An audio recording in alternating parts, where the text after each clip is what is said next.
Kineon users report an 89% drop in pain in 2 to 3 weeks. What is this device? How does it work? And how does it differ from other red light devices? This is Biohacking News. Hello and welcome to Biohacking News. I'm Tony Whiting. Before we go any further, please do like and subscribe. Going to go straight on and bring him on. Forrest Smith is here from Kineon and this amazing Move Plus device. How you doing, Forrest? Amazing. Having a great day and really looking forward to the discussion. Thank you for having me on. Me too. Really, really good to have you here. And it's been a long time in the planning this, Forrest. These are amazing stats. 89% drop in pain on average in 2 to 3 weeks. We know red light is good, but how are you getting such incredible results? That's an awesome question. And I'm going to try not to go too deep into the weeds on this one, but essentially, the outcomes that you get from red light therapy are really based around dosing. And so we've spent tens of thousands of hours with our technical and medical teams on mapping mathematically how photons are delivered to photoacceptors through tissue. And it's a really complex issue, and it's why nobody really approaches the problem this way. But we've spent, again, a ton of time building what they call Monte Carlo models, which show this photon distribution to the photoacceptors through the tissue. And then just so that we're not stuck with that as kind of an ivory tower exercise, we find biometrics in the body. And a good example of this is blood levels of nitric oxide that we can impact with the lasers and test in real time so that we can see, here's what we're expecting based on our models, and here's what we're seeing, and why is there a gap, and how do we close that gap? And so after 37 or 38 cycles of that, we're very, very good at the dosing. And it's not easy, and it's not something that you can really do with LEDs only, which is a lot of what you see in the market, because it's just an easier product to build. And that's the difference, I think, is use lasers, emit at the skin level, and do good dosing, and you'll see really powerful outcomes. It's great, it's reliable, and it's repeatable, and that really helps us because we spend a lot of time in the medical literature and the medical research, both our own studies and trying to true this up relative to what we're seeing from other clinical level devices. Okay, the lasers. I want to talk to you about that in a sec because I didn't really know about that, but I do now. And I thought it'd be fun to do a red light episode, partly because in the planning, I sort of thought, wow, most biohackers know about red light therapy and what it can do now. And then I actually thought, well, when people ask me about it, I find it quite hard to explain exactly what's going on. So shall we have a quick primer into why this stuff works and then what you're trying to do? And I also want to get onto your story as well, because I know you've got you've got a backstory, which is always good, Forrest. Yeah, absolutely. So I think the best way to capture what's happening in your body from photobiomodulation, which is just the technical term, the research term for light therapy, is that we're using photons to contribute electrons to different photoacceptors in the body. And so we know what photoacceptors we're targeting, and we know what the downstream impacts of those are. And to give you an example of those, there's two that we talk about quite commonly. One is hemoglobin. Hemoglobin's a carrier molecule in our blood. We know it carries oxygen. Most people do. High school chemistry and biology. But what's come up over the last 10 years is really kind of a paradigm shift in how we look at our bodies as a two-gas system with oxygen and carbon dioxide. And it's really a three-gas system. And nitric oxide is a big part of that from your cardiovascular system, cardiopulmonary system.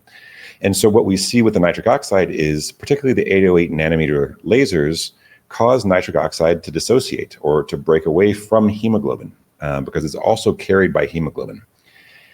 When you do that, there's two major impacts. One is nitric oxide is a dilation factor for your cardiovascular tissue. So your blood vessels open up and you deliver more blood through them.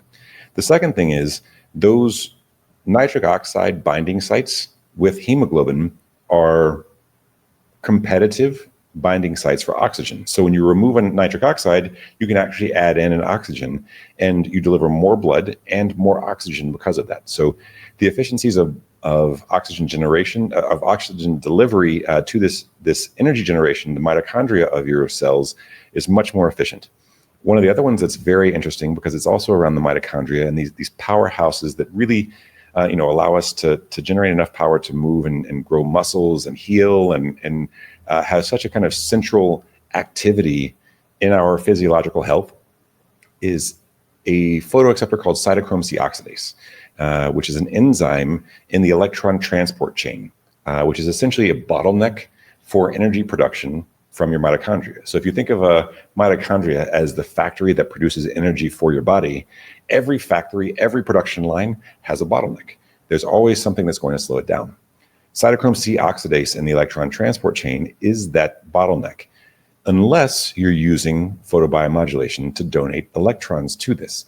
And there's some other ways that you can actually build this out, and I'll kind of dive into those. But light therapy really helps to be able to remove that bottleneck and increases energy production by your mitochondria by over 70% for 7 to 8 hours after the treatment. And so It's not a small or marginal kind of impact.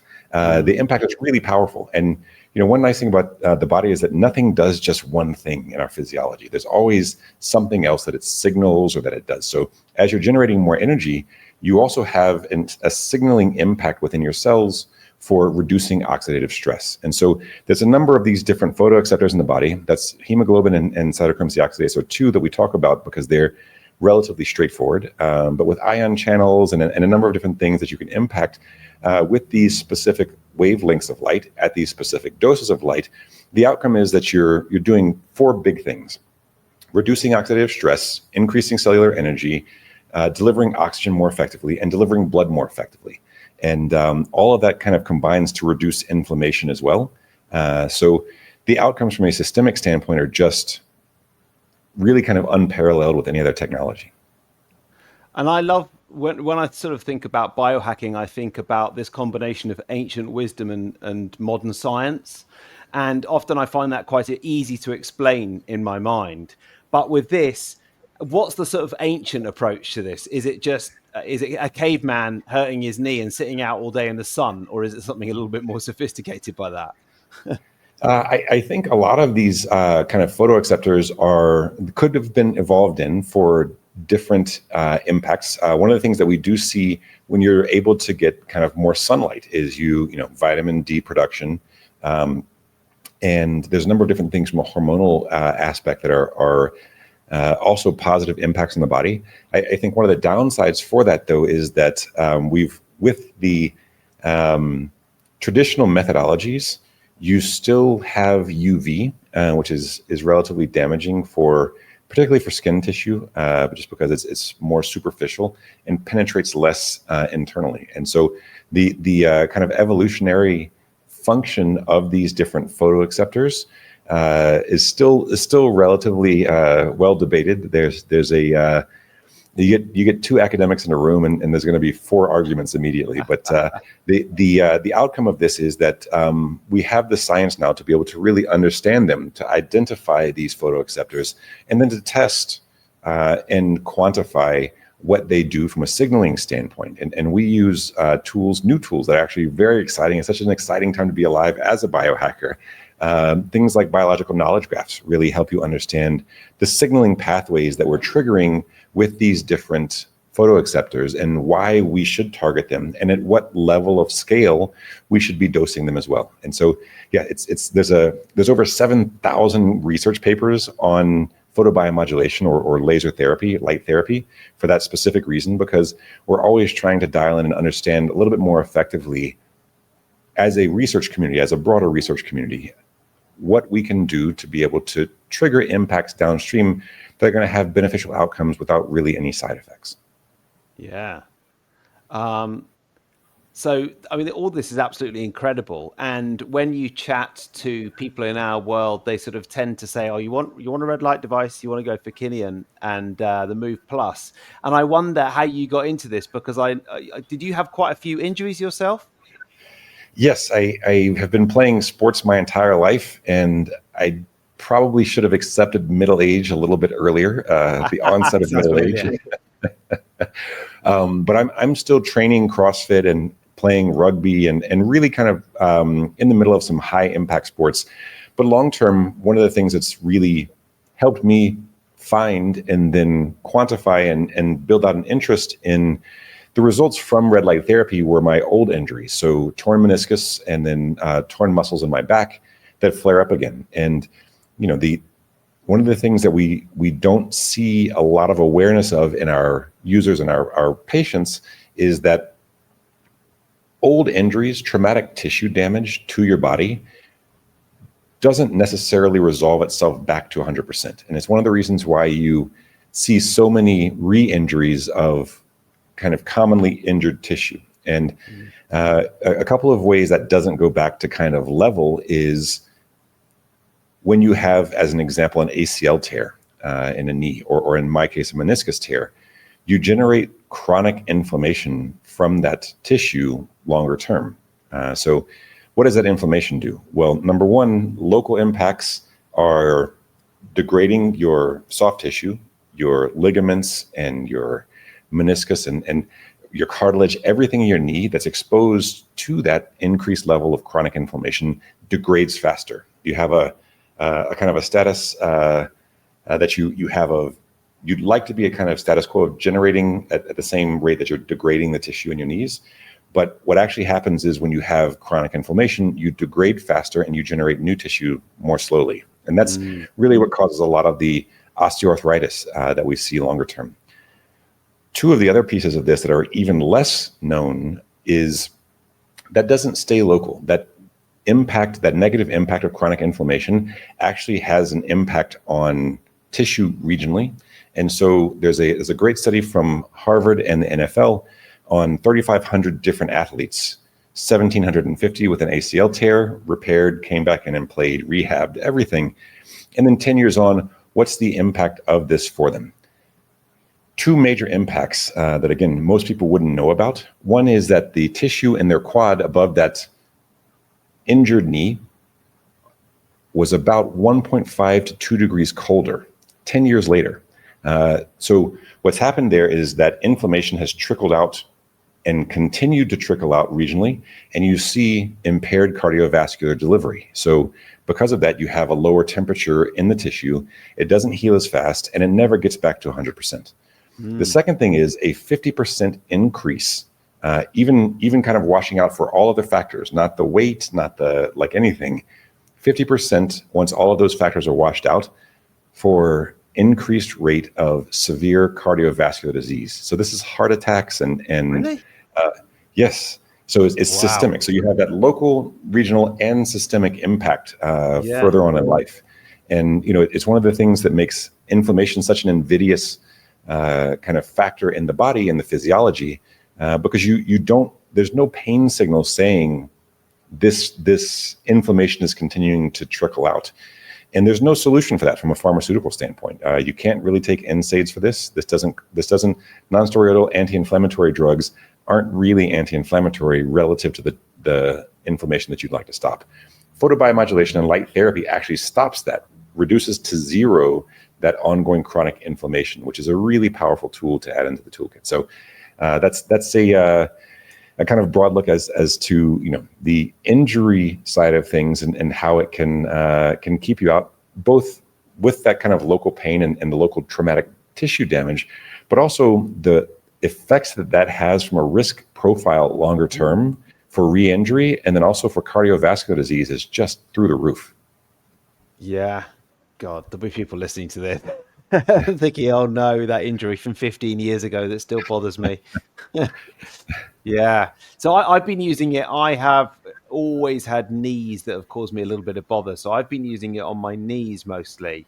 And then I actually got it back today, but I lent it to one of my neighbors who lives in this block where we live, because she was doing some decorating a couple of months ago and had not a very nice accident where she sliced through her wrist tendons. And she brought it back today and she said, you can tell him that I really like it. And she reckons it's helped with pain. And it's also helped with the marks on the skin, with the scar. She reckons it's helped heal the scar as well. The scar tissue is actually one of the best documented impacts for light therapy. We see this. We had early users using this for C-section scars because they wanted to kind of minimize it. But one of the things from the medical literature that we see with this is that when you're able to use particularly the 808 nanometer infrared laser, the scar tissue that you generate is actually much closer from a cellular standpoint and from a kind of macro standpoint. You see it much closer to the original tissue. So it's less stiff, it's more pliable, and you end up with smaller scars as well. And so there's some great histology slides I can send you on this where you can actually see kind of night and day impacts from a cellular level. It's really exciting to be able to see that. Oh, great. Sometimes I worry that this podcast, I sort of dumb it down a bit. We're talking about Sharon Osbourne taking a Ozempic or something like that. But with you, it's straight in there with the in-depth stuff. I like that. It's good. We're not messing about here today, are we? So lasers. Let's talk lasers. I wasn't really aware that was something that was different about the Move Plus to everything else. But certainly I know that people rate it very highly in our world, and I do as well.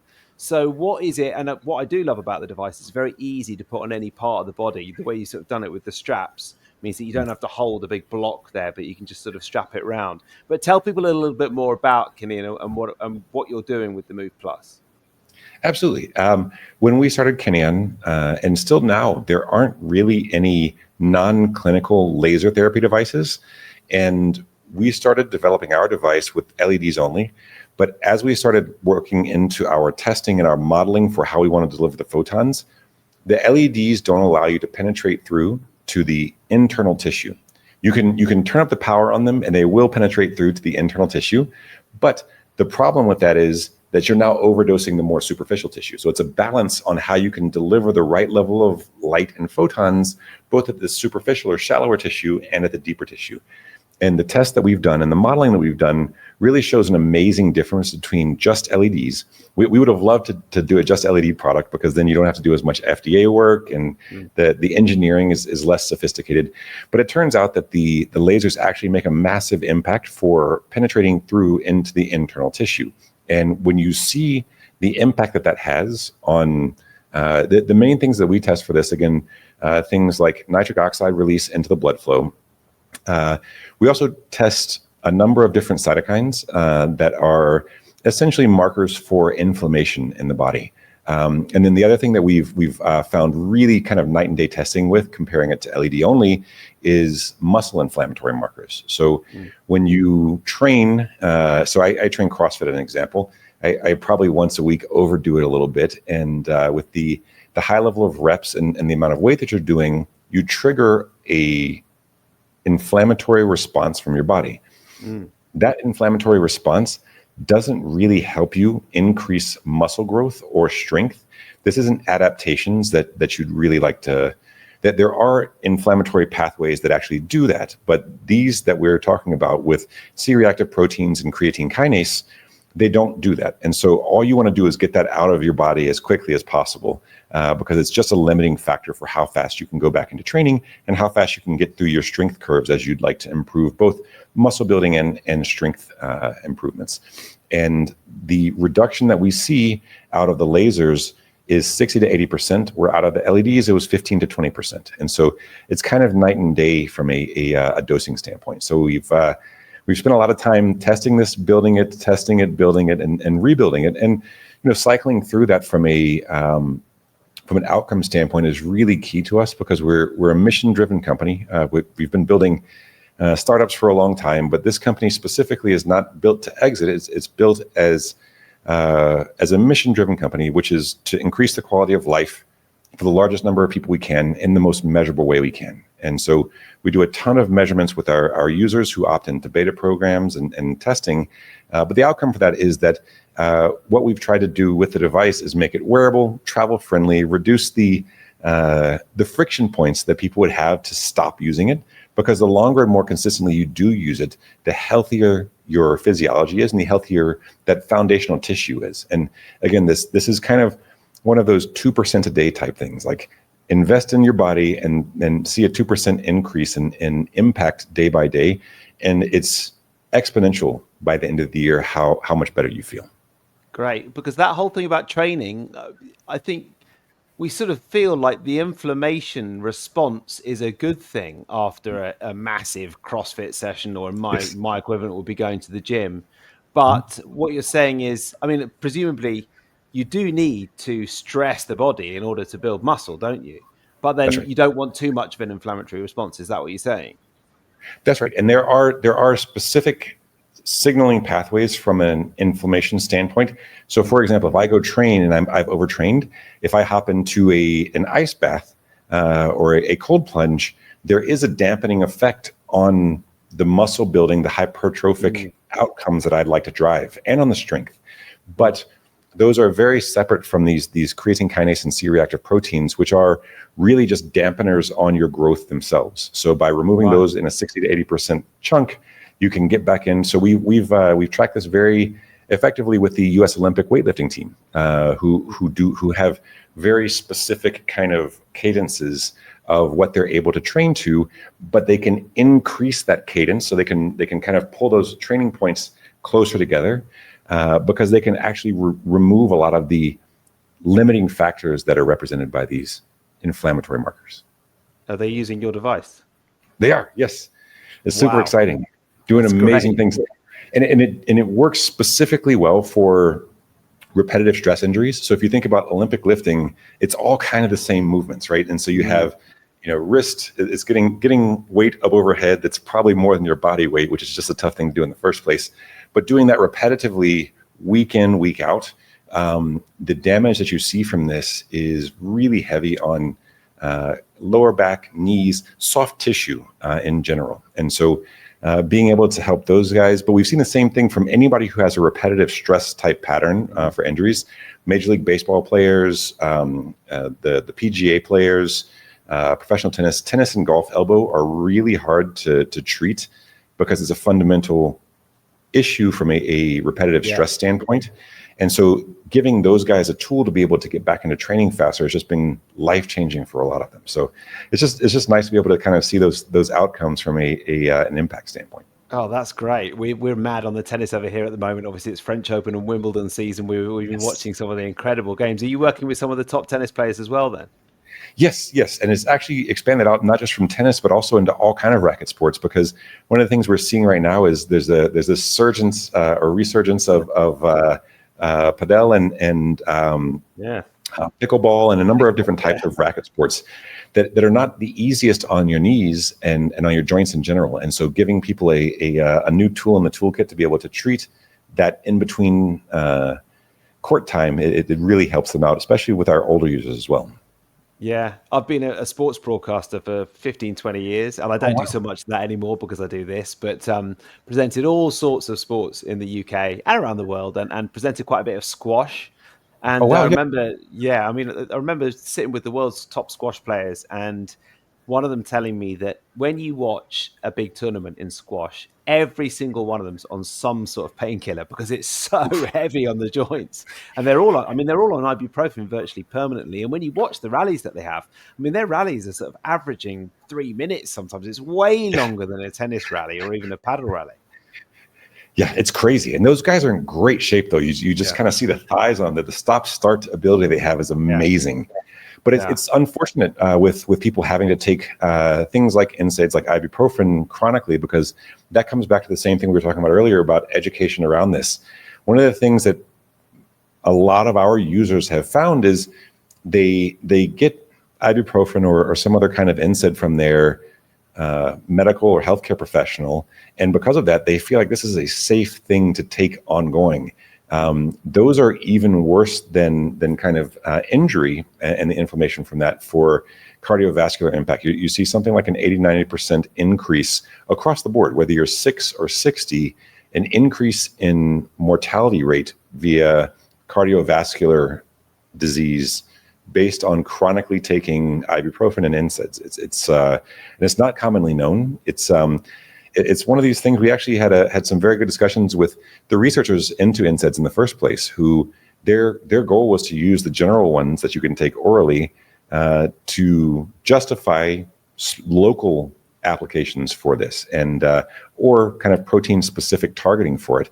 But that's not what's happened. They're still kind of by the general public taken orally and are general kind of systemic impacts, and it's really negative for stiffening the cardiovascular tissue, and also for gut and liver issues. So Well, if it's you're a canary unfortunately. in the coal mine like me, you take ibuprofen, you get a bad stomach straight away, and then you know not to take it anymore. But I guess some people have more rock hard stomachs. Um, but I mean, I'm such a sort of sports anorak that I get quite excited when I hear stories like that. Do you still get a little bit starstruck when some of these? Have you had any particularly sort of famous people get in touch and saying they want to give it a go? Yeah, actually, I've a lot of the guys from the baseball leagues. I played baseball at a high level competitively when I was young. It's just amazing. It's been really an amazing journey, just in general, to be able to interact with professional sports athletes across the board, NFL guys, kind of all-star NFL players, and you get to interact with these guys. And it's people that you watch on a big screen, and it's just so amazing. You just get starstruck immediately talking to them about it. Yeah. But I have to say that actually, the thing that's excited me the most about it is it's great to see someone who's at the peak of what a human physiology can do, getting a good benefit out of this. But what's really kind of drives me, and I think our team as well, we have an entire channel in Slack that's dedicated to this, is we've got 50,000 devices out there in the wild now, as it were. And we get amazing testimonials where it's a 70-year-old woman who couldn't walk up the stairs. And she can walk up the stairs, and she's now back to walking 5K every day. You see people who haven't been able to sleep through the night because of chronic pain for 10 years, being able to sleep through the night, and the impact that this makes on their lives, and really kind of the added functional years it gives them. It's even more exciting than being able to meet the professional athletes. It's just we're moving the needle for someone in a really powerful way there, and it's just so exciting. Yeah. Well, I've got a few frequently asked questions in terms of red light therapy and your device as well. First one is, if I use it once, I don't feel any difference. Why isn't it working? So it goes back to the impacts that it's meant to have. You often, and it depends on the pathology, you will see when someone's using this for an inflammation mediated pain, there's often an impact on that pain level coming down almost immediately. When it's not mediated by inflammation, there are benefits to this from a healing and a recovery and kind of longer term reduction of pain aspect.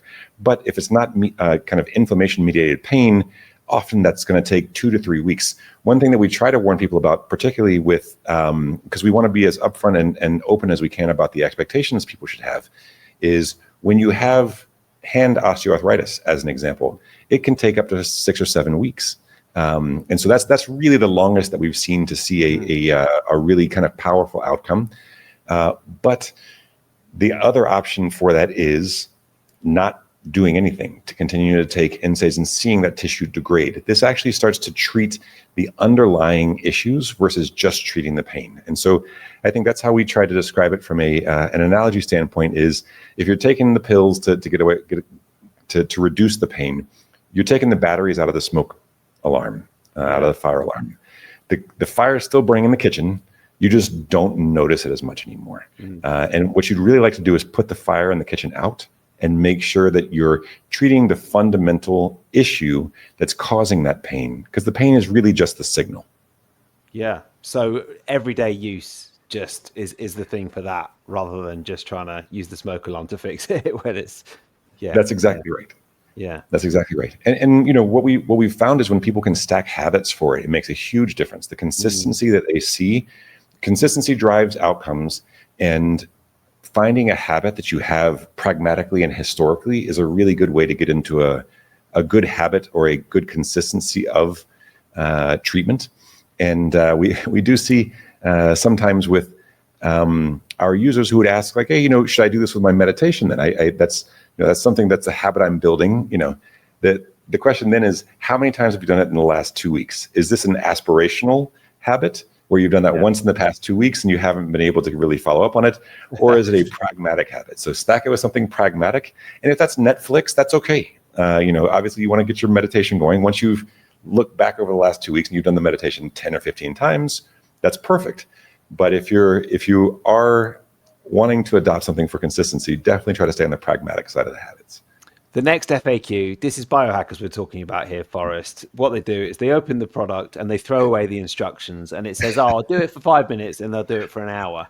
How long should we be doing it for every day?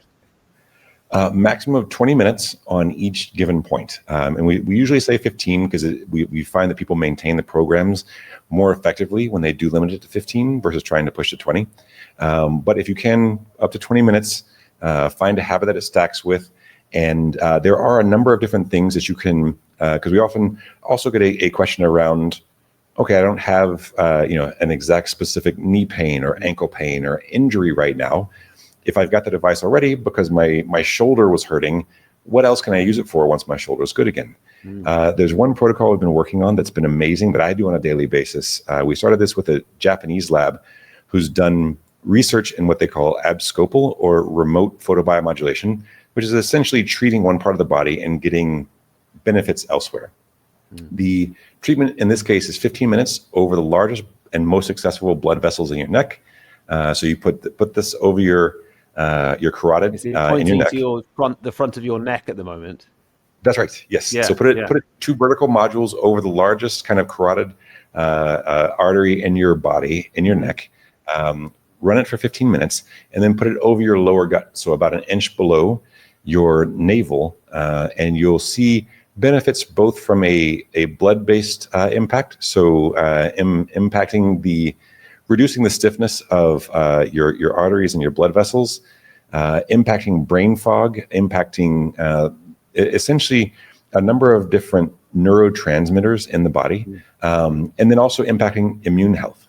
So we see both from the literature and also from my kind of N of 1 testing at home that I haven't been sick in a year. We started testing this just over a year ago, and I haven't been sick. I got 2 kids. Wow. They drag in everything.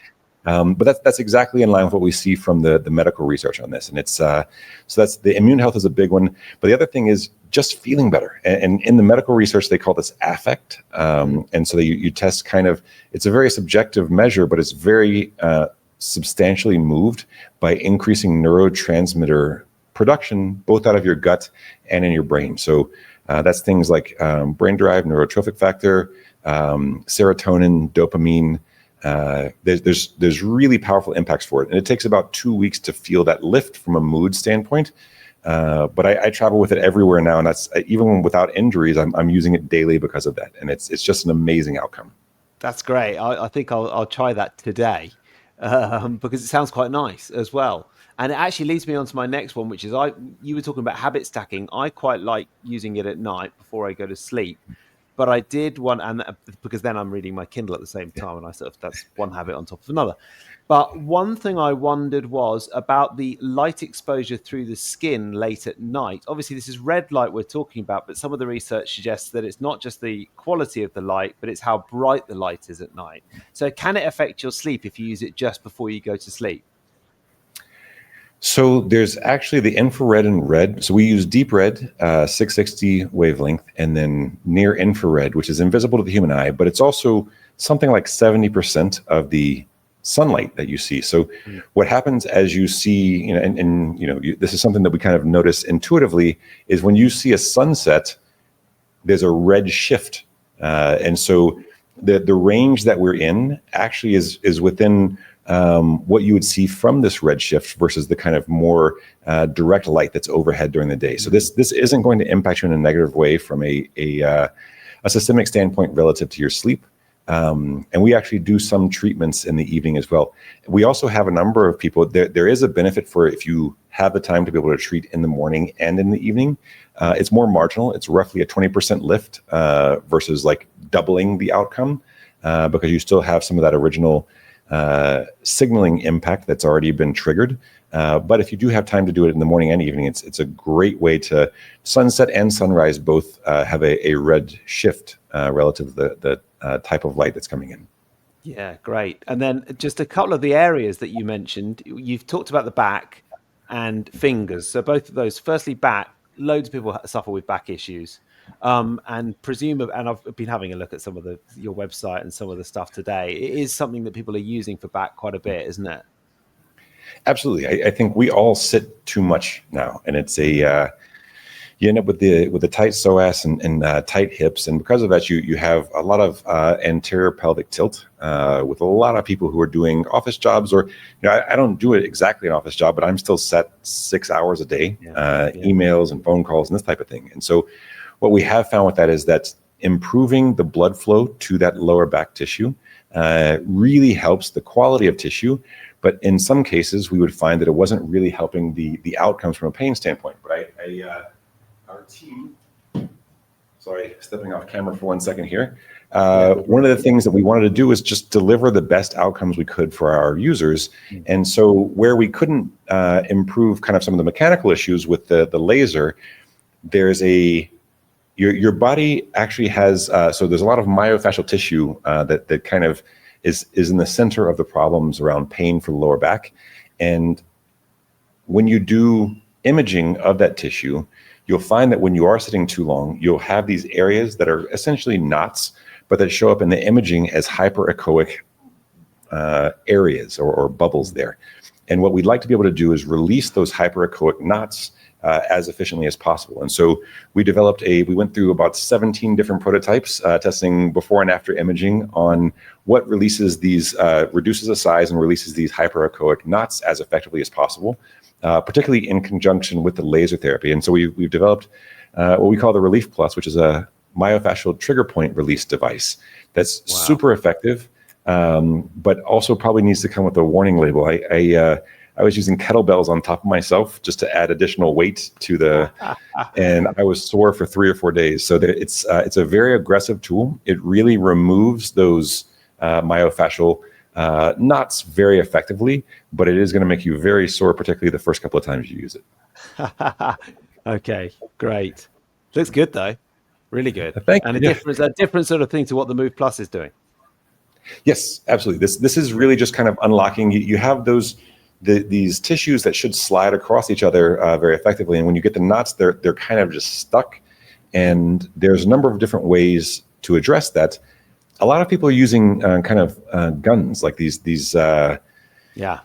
percussion guns, and at least from the medical literature on this, they're just not super effective. And so we went they don't work for me. Yeah, it hasn't for me either. And it's very surprising that it's so widespread from a use case standpoint. But what we have found is that there's a massive amount of medical literature showing that you can actually use your own body weight with a pressure point device to be able to release that. And again, don't be a knucklehead like me and go super aggressive about it. But if you try it, we'll send you one of these. It's crazy how fast you get knots out of your system, and also reducing kind of post-workout delayed onset muscle soreness is really, really useful as well. Wow. Oh, we've got a little discount code. I think it's Tony10. So I'm sure it'll work for that as well. And then I just wanted to ask you about the fingers as well, because you mentioned, I noticed I've always had very cold extremities, which is one of the reasons it's so lovely living in a hot climate now. But weirdly, one of the things I've noticed is when the weather's very hot, and then at night when you've got the air conditioning on, something happens with my fingers, and I'm like, I'm feeling my age all of a sudden. They're getting a bit swollen or a little bit sore, and it hadn't occurred to me that I could perhaps use some red light on my fingers. Absolutely. From a cardiovascular improvement standpoint, you'll see that it will take what we've seen typically with these type of treatments. If you have pain in the hands, it's going to be 5 to 7 weeks, really. But with the cardiovascular delivery, you see that improving in almost immediately. You'll see it in uplift in blood delivery, but for a long-term impact for that, 3 to 4 weeks, you'll see it almost resolve completely. Wow. So, and just remind me once again, I know you've talked about cardiovascular quite a bit, but really what it's doing there is it's increasing blood flow, which is cardiovascular. That's exactly it. And one thing that it does as well is you're releasing nitric oxide and endothelial nitric oxide synthase. And that's kind of a complicated way of saying these things that dilate your blood vessels very effectively.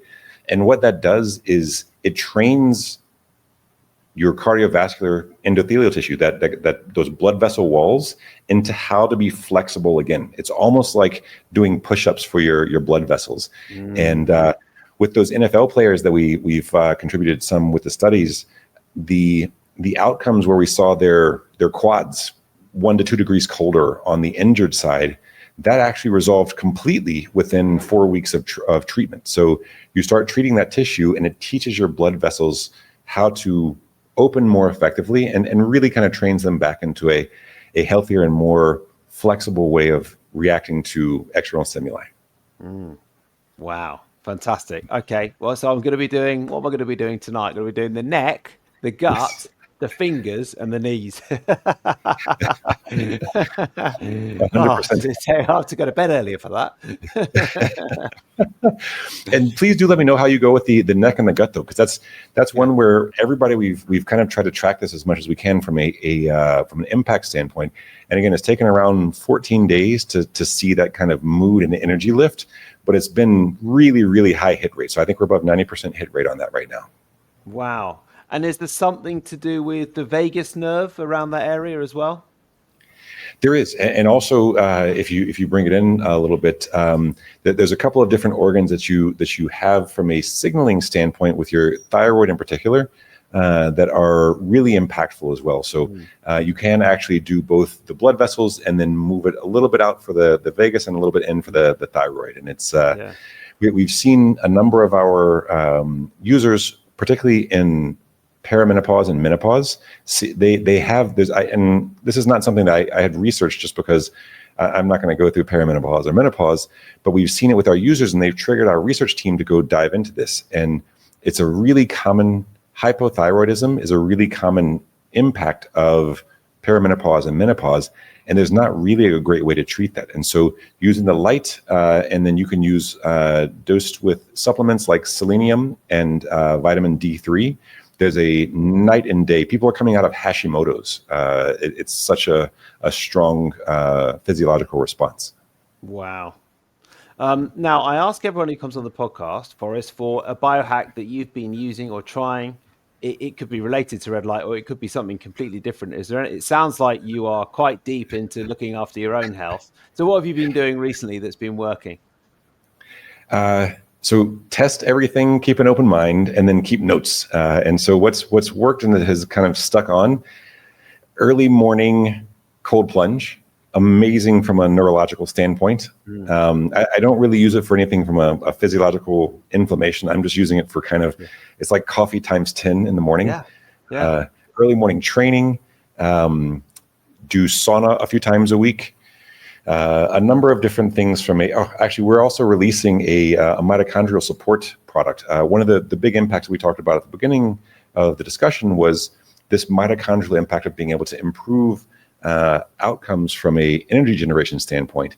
And one of the things that you can do with that is when you remove that bottleneck, you shift it downstream a little bit, but you can also use supplementation that's synergistic with this treatment. And so we're testing and we'll be releasing methylene blue.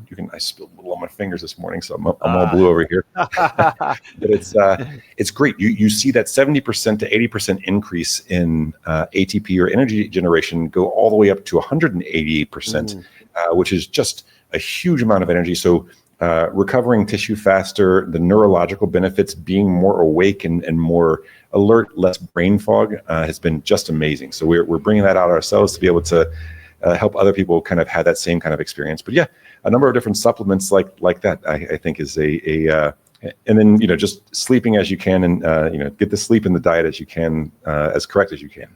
Yeah, methylene blue is an interesting one, isn't it? Because so many people love it, especially in our world, but not everybody. No. And it's I think we actually interact with a couple of guys who have done really deep research around this and who are some of the foundational researchers, and it's become kind of a like a flashpoint. I think it's become politicized to some degree, which is unfortunate because I think the neurological benefits are unquestionable, and particularly when you're able to pair it with laser therapy, the blood flow effects to your brain, the inflammation reduction to your brain, it's unequivocal. It's just great outcomes, and the lift that you feel from an energy standpoint and mood standpoint on a daily basis is also not negligible. Great. Well, I look forward to hearing how you get on with that product. That sounds very exciting. And it has been an interesting one. Obviously, this is a biohacking news show. And it's interesting to see how it is the sort of controversy has flared up over the last couple of weeks. But certainly I've felt a massive lift when I've taken methylene blue. And I think that's really interesting, pairing it with red light therapy as well. That's where it really starts to get pretty tasty. It's so exciting. Again, we'll send you some of what we're working on. It'll be methylene blue, CoQ10, and a couple of other electron donors for that electron transport chain, NAD precursors and things like this. But it's one of the most exciting things about being alive and in the biohacking space right now is the tools are just like, so the tools that we're using for development for this, these biological knowledge graphs, they were only available for essentially billion-dollar pharmaceutical companies until 5 years ago. And the cost of being able to apply kind of machine learning and be able to interpret these in a really meaningful way for what's going to be able to be synergistic from these different treatment standpoints and how that's going to operate in our physiology, those tools weren't even thought of 10 years ago. So yeah, it's just an exciting time to be alive and in a really fun space, hopefully helping people improve their quality of life and see some really big impacts getting out of pain and out of inflammation and back into movement. Yeah, and that really leads me to my last question, which is that you mentioned that you'd been following some users and sort of seeing their progress. And my sort of day job really is that I write books on behavior change and biohacking and longevity. And I'm sort of working on a protocol at the moment, which is basically longevity behavior and how it's the overlooked piece in the puzzle. And I'm absolutely convinced that it's a brilliant idea, but I'm aware that other people might not agree, so I want to test it. And what I'm looking at is that finding people who wear Oura rings and just tracking their progress over the course of a month or so. They do the protocol and their stats get better. And then you can say, look, it works because we got the stats to prove it. Is that the sort of thing that you're doing, or are you using different sort of tracking or metrics or health metrics? So we use Oura, Whoop. There's a number of different things to track HRV. And depending on, so that protocol with the gut and the neck blasts your HRV through the moon. Like it's great. Yes, no way. It is just awesome.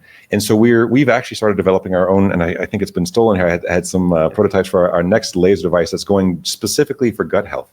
And the impact that you see from this are just insanely good, really on recovery, immune health.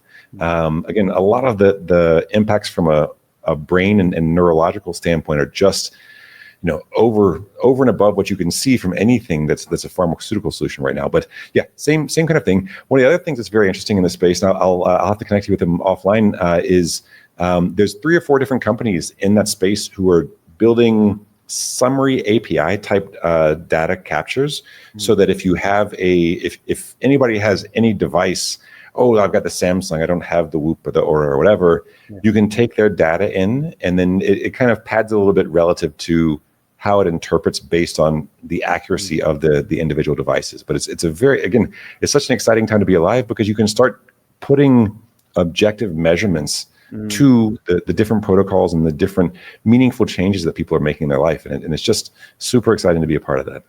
That's really awesome. Yeah, me and Tim Gray, don't you? Tim Yes. Biohacker from the Health Optimization Summit. About 10 years ago, we decided to build an app, which was basically a tracking app for biohackers and anyone interested in their health, taking all their objective measurements and then their subjective ones as well. And then we realized 10 years ago that it was going to be quite a complicated job and we didn't have the time to do it. But now I think it's the perfect time to make something really good around tracking and data. Yeah, you're exactly right. And the future is only going to be going up. So we're also, you've got cheaper and cheaper EEG devices coming out, so you can track the signaling in your body. There's different things coming out from an optical standpoint, like functional near-infrared spectroscopy and broadband near-infrared spectroscopy, and a number of these different optical systems that allow a much higher resolution and a more meaningful 3D real-time picture of what's happening from a metabolic standpoint or from a vascular standpoint in your body. And so, the data nobody's really taken this into a picture that's easy for people to use yet, but it's in the mail. I think you're on the right track. Yeah, it's really exciting. Well, look, I'm going to put a link in the show notes, and the discount code is Tony10 if you want to get involved. I highly recommend it myself. Really been enjoying using the Move Plus, but I can't, I'm going to have to go to bed in about 10 minutes time to get all my different areas of the body that I'm going to be applying Kineon on tonight. So, yeah, lovely to talk to you, Forrest. Thanks for coming on. Likewise. Thank you so much for having me. Really, really enjoyed the discussion. There you go. And just before you go, where can people use that discount code? Where can they find the products, and where can they find out more? Come check us out at Kineon, Kineon.io.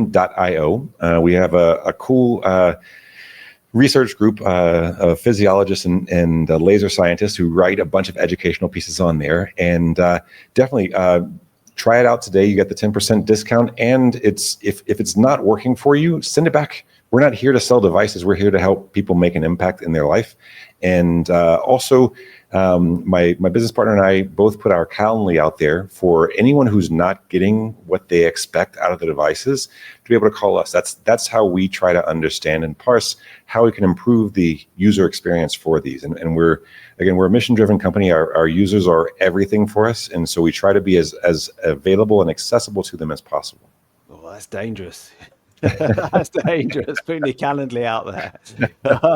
Okay, well, look, we were actually both in Austin together, and we danced around each other and never got to catch up. To be fair, I did spend most of the time by the stage because I was doing the introductions on the stage. But really hope at the next event we get to catch up in person properly. That'd be awesome. We'll go for some training or something as well. I don't know. You sound like you're a bit of a pro. No. I'm going to do some recovery hairs. afterwards. All right, perfect. Forrest, really good to talk to you. Thank you very much for coming on. Thank you, Tony. Really appreciate it.